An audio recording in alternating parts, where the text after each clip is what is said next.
Hello! Welcome back to my channel. ఈ వీడియోలో మన తరచు తెలుగులో యూజ్ చేసే కొన్ని వర్డ్స్‌ని ఇంగ్లీష్‌లో ఎలా చెప్పాలో, ఎలా సెంటెన్సెస్‌గా యూజ్ చేయాలో తెలుసుకోబోతున్నాం. ఆ వర్డ్స్ ఏంటంటే పశ్చాత్తాపం, దొంగతనం, గొడవలు, స్వచ్ఛమైన, చక్కబెట్టడం, బ్రహ్మానందం, ఆకస్మికంగా. ఈ వర్డ్స్‌ని మనం ఎలా సెంటెన్సెస్‌గా యూజ్ చేయొచ్చో చూద్దాం. Let's get started. మొట్టమొదటిగా దొంగతనం.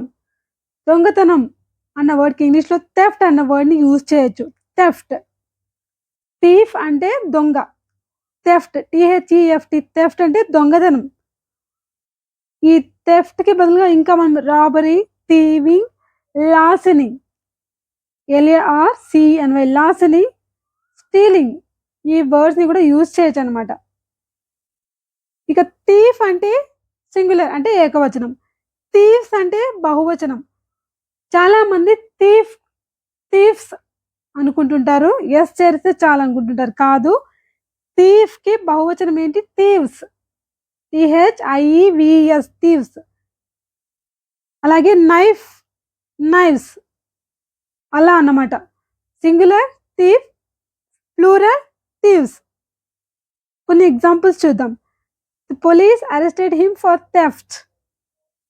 దొంగతనం చేశారని అరెస్ట్ చేశారు అని చెప్పడానికి the police arrested him for theft. Car theft అంటే కార్ దొంగతనం. బైక్ థెఫ్ట్ అంటే బైక్ దొంగతనం. Gold chain theft. సో ఇలా చెప్పొచ్చు. Their house was burgled yesterday. ఇక్కడ బర్గ్ల్డ్ అంటే దోపిడీ చేయబడింది. అంటే బర్గ్లరీ అన్న దొంగతనం అనే అర్థం. సో వాళ్ళ ఇల్లు దోపిడీకి గురైంది, దొంగతనం చెయ్యబడింది, దోచేయబడింది అని చెప్పడానికి there house was burgled yesterday ఈ వర్డ్ కూడా మనం యూజ్ చేయొచ్చు అనమాట. నెక్స్ట్ పశ్చాత్తాపం అని చెప్పడానికి రిగ్రెట్ అన్న వర్డ్‌ని యూజ్ చేయొచ్చు. మనం చాలా సందర్భాల్లో అనుకుంటూ ఉంటాం. ఆ మాట అనకుండా ఉండాల్సింది, అలా చేయకుండా ఉండాల్సిందని పశ్చాత్తాపడుతుంటాం. అటువంటి ఎక్స్‌ప్రెషన్‌కి మనం రిగ్రెట్ అన్న వర్డ్‌ని యూజ్ చేయొచ్చు. I regret my decision. ఆ డెసిషన్ తీసుకున్నందుకు పశ్చాత్తాపడుతున్నా. I regret my words. ఆ మాటలకు నేనైతే అన్నానో వాటికి నేను అలా మాట్లాడాల్సింది కాదు. I regret my words. I deeply regret what I said. నేనేమైతే అన్నానో దానికి నేను చింతిస్తున్నా. అది ఐ డీప్లీ రిగ్రెట్ చాలా పశ్చాత్తాపడుతున్నా అని చెప్పడానికి I deeply regret what I said. నేను పశ్చాత్తాపడట్లేదు అంటే I don't regret what I said. అంటే నేనేదైతే చెప్పానో అది కరెక్టే అని అర్థం. ఐ డోంట్ రిగ్రెట్ అని చెప్పొచ్చు. She doesn't regret leaving him. She doesn't regret leaving him. అతన్ని వదిలిపెట్టినందుకు ఆమె ఏం పశ్చాత్తాప పడట్లేదు. ఆమె కరెక్ట్ చేసింది. అంటే ఆమె మంచి పని చేసిందని ఆమె భావిస్తుంది అని చెప్పడానికి she doesn't regret leaving him. Doesn't regret leaving his job. Job విడిచిపెట్టినందుకు అతడేమీ పశ్చాత్తాపడట్లేదు. ఎందుకంటే he is happy with his business now. So he doesn't regret leaving his job. So ఇలా మనం చెప్పొచ్చు. అలాగే నో రిగ్రెట్స్ అని కూడా చెప్పొచ్చు. నాకేం పశ్చాత్తాపం లేదు అని ఇన్ఫార్మల్‌గా చెప్పాలనుకోండి నో రిగ్రెట్స్ అని చెప్పొచ్చనమాట. నెక్స్ట్ బ్రహ్మానందం, పరమానందం అంటే విపరీతమైన ఆనందం. అంటే ఈ ప్రపంచంలో దీనికంటే ఇంకా అవసరం లేదు అని అనుకుంటుంటాం కొన్ని సందర్భాల్లో, కొన్ని విషయాల్లో. అలాంటప్పుడు మనం ఏమంటాం? పరమానందం అంటాం. సో అటువంటి వర్డ్స్‌కి ఇంగ్లీష్‌లో మనం బ్లిస్ అన్న వర్డ్‌ని యూజ్ చేయొచ్చు. బ్లిస్ అంటే ఎక్స్‌ట్రీమ్ హ్యాపీనెస్, పర్ఫెక్ట్ జాయ్ అని. సో ఇంతకు మించి మనకేం కావాలి అనుకుంటుంటాం గదా! అలా చెప్పడానికి ఈ వర్డ్‌ని యూజ్ చేయొచ్చనమాట. కొన్ని ఎగ్జాంపుల్స్ ద్వారా చూద్దాం. Swimming on a hot day is shear bliss. ఇక్కడ షియర్ అంటే కంప్లీట్ అని. షియర్ బ్లిస్ అంటే ఇంతకు మించిన పరిపూర్ణమైన ఆనందం ఇంకేముంటుంది? అంటే ఈ వేడి వాతావరణంలో ఈత కొట్టడం కంటే అని చెప్పడానికి swimming on a hot day is shear bliss. Like my idea of bliss is a month in Ooty in this hot summer. లేకపోతే ఇన్ దిస్ వెదర్. ఈ వేడి వాతావరణంలో ఒక నెల ఊటీలో ఉండేస్తే ఇంకేం కావాలి? లేకపోతే ఇన్ షిమ్లా లేకపోతే ఏదైనా చల్లని ప్రదేశాలకు వెళ్ళి రావాల్సింది. అంతకు మించిన ఆనందం మనకి ఇంకేముంటుంది అని అనుకుంటుంటాం. So my idea of bliss is అని చెప్పి తర్వాత మనం ఆ ఐడియాని చెప్పొచ్చనమాట. So, let me know what your idea of bliss is.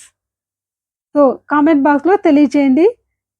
మీకు ఏదైతే బ్లిస్ అనిపిస్తుందో దాన్ని మీరు కామెంట్ బాక్స్‌లో తెలియచేయండి.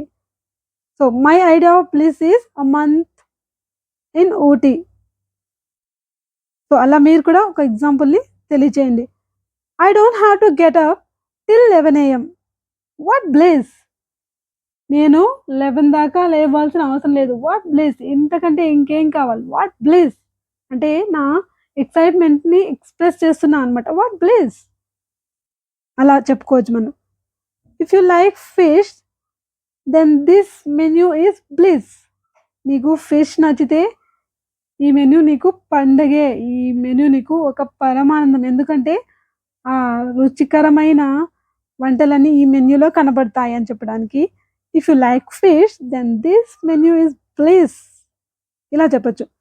ఇంకా గొడవలు, రచ్చ అని చెప్పడానికి మనం రకస్ అన్న వర్డ్‌ని యూజ్ చేయొచ్చు. రకస్. రకస్ అంటే a noisy situation లేకపోతే argument. He caused quite a ruckus. అతను ఒక పూర్తి గొడవను లేవదీశాడు, కారణమయ్యాడు. లేకపోతే హి created quite a ruckus. So, I never meant to create a ruckus. ఎప్పుడు గొడవ పడడం నా ఉద్దేశ్యం కాదు. గొడవను సృష్టించడం నా ఉద్దేశ్యం కాదు అని చెప్పడానికి I never meant to create a ruckus. That child is always creating a ruckus. లేకపోతే he always creates a ruckus in the classroom. ఆ అల్లరి పిల్లాడు ఎప్పుడు గొడవలు సృష్టిస్తుంటాడు అని చెప్పడానికి he always creates a ruckus in the classroom. So, ఇలా మనం రకస్ అన్న వర్డ్‌ని యూజ్ చేయొచ్చు. నెక్స్ట్ సర్దడం లేకపోతే చక్కబెట్టడం. ఇటువంటి వర్డ్స్‌ని ఇంగ్లీష్‌లో మనం టైడీ లేక టైడీ అప్ అన్న ఫ్రేజల్ వర్బ్‌తో చెప్పొచ్చనమాట. సో, టైడీ అంటే వర్బ్. Tidy, tidied, tidied. దీన్ని పాస్ట్ టెన్స్‌గా మార్చినప్పుడు వై కాస్త ఐగా మారిపోతుంది. Tidied. Tidy, tidied, tidied. The children have finally tidied their room. మొత్తానికి రూమ్ చక్కబెట్టేశారు. చెల్లాచెదురుగా ఉన్న రూమ్‌ని, గదిని చక్కబెట్టేశారు, సర్దేశారు అని చెప్పడానికి ఇలా చెప్పొచ్చు. I have to tidy up my house. నా ఇల్లు చక్కబెట్టాల్సిన పని ఉంది. చక్కబెట్టాల్సి ఉంది. I have to tidy up. Tidy up అనొచ్చు. టైడీ అని కూడా అనొచ్చు. So, I have to tidy up my house లేకపోతే బుక్ షెల్ఫ్, మై డెస్క్ ఇలా చెప్పొచ్చనమాట.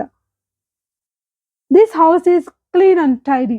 ఇల్లు చక్కగా, శుభ్రంగా సర్ది ఉంది, చక్కగా ఉంది, అమర్చబడి ఉంది అని చెప్పడానికి ఇక్కడ టైడీ అనేది యాడ్జెక్టివ్ అనమాట. So, I like to keep my desk tidy. So, నా డెస్క్ ఎప్పుడు చక్కబెట్టి ఉండాలి, సర్ది ఉండాలి నాకు ఎప్పుడు. I like to keep my desk tidy. This place is completely untidy. ఇది అన్‌టైడీ అంటే ఆపోజిట్, టైడీకి ఆపోజిట్ అనమాట. అంటే చెల్లాచెదురుగా ఉంది, గందరగోళంగా ఉంది అని చెప్పడానికి this place is completely untidy.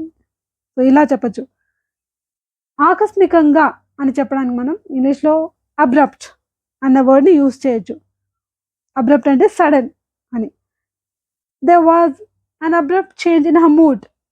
There was an abrupt change in her mood. Sudden change ఉంది ఆమె మూడ్‌లో. అంటే సడెన్‌గా మూడ్ మారిపోయింది అని చెప్పడానికి there was an abrupt change in her mood. లేకపోతే there was an abrupt change in the weather. వాతావరణంలో నిన్న సడెన్‌గా ఒక మార్పు అనేది ఉండింది అని చెప్పడానికి ఇక్కడ ఇలా చెప్పొచ్చనమాట. ఇంకా అబ్రప్ట్ అంటే ఇంకొక మీనింగ్ కూడా ఉంది. రూడ్ అంటే దురుసుగా బిహేవ్ చేయడం, దురుసుగా మాట్లాడడం, ప్రవర్తించడం అని అర్థం. అండ్ అబ్రప్ట్ రిప్లై అంటే దురుసుగా సమాధానాలు చెప్పడం. He is sometimes very abrupt with his clients.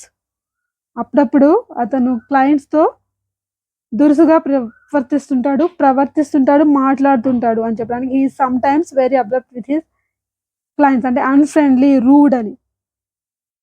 Next స్వచ్ఛమైన, అమాయకమైన అని చెప్పడానికి ఏంజెలిక్ అన్న వర్డ్‌ని యూజ్ చేయొచ్చు. ఏంజెలిక్ అంటే కల్లా కపటం లేని అని చెప్పే సందర్భంలోను, అమాయకమైన అని చెప్పే సందర్భంలోను, అందమైన అని చెప్పడానికి కూడా ఈ వర్డ్‌ని యూజ్ చేయొచ్చు. So, she looks young and Angelic. She looks young and Angelic. అలాగే అడోరబుల్. అడోరబుల్ అంటే బ్యూటిఫుల్, చార్మింగ్, అపీలింగ్ అంటే ఆకట్టుకునేలా ఉంటే మనం, లేకపోతే ముద్దొచ్చేలా ఉంది ఆ పాప, లేకపోతే ఆ క్యాట్ ముద్దొచ్చేలా ఉంది అంటూ ఉంటాం. అలా చెప్పడానికి మనం అడోరబుల్ అన్న వర్డ్‌ని యూజ్ చేయొచ్చు. I have 2 adorable Persian cats. నా దగ్గర ముద్దొచ్చే 2 పర్షియన్ క్యాట్స్ ఉన్నాయి అని చెప్పడానికి I have 2 adorable Persian cats. I have an adorable little sister. ముద్దులోలికి చిట్టి చెల్లి ఉంది అని చెప్పడానికి I have an adorable little sister. So, ఇలా యూజ్ చేయొచ్చనమాట అడోరబుల్ అన్న వర్డ్‌ని. అడోరబుల్ అంటే చార్మింగ్, అపీలింగ్, లవబుల్ అని. సో, ఆకట్టుకునేలా, చూస్తూనే ముద్దొచ్చేలా ఉంటే ఈ వర్డ్‌ని మనం యూజ్ చేయొచ్చు. ఇంకా అడోర్ అంటే, అడోర్ అనేది వర్బ్. అడోర్ అంటే ఎక్కువగా ప్రేమించడం, అంటే ఆరాధించడం. సో, ప్రేమను మించి అంటే ఆరాధనా భావం, ఆరాధించడం అంటుంటాం. He adores his mother. అతను తల్లిని ఆరాధిస్తాడు అని చెప్పడానికి అడోర్స్ అంటున్నాం. So, he adores his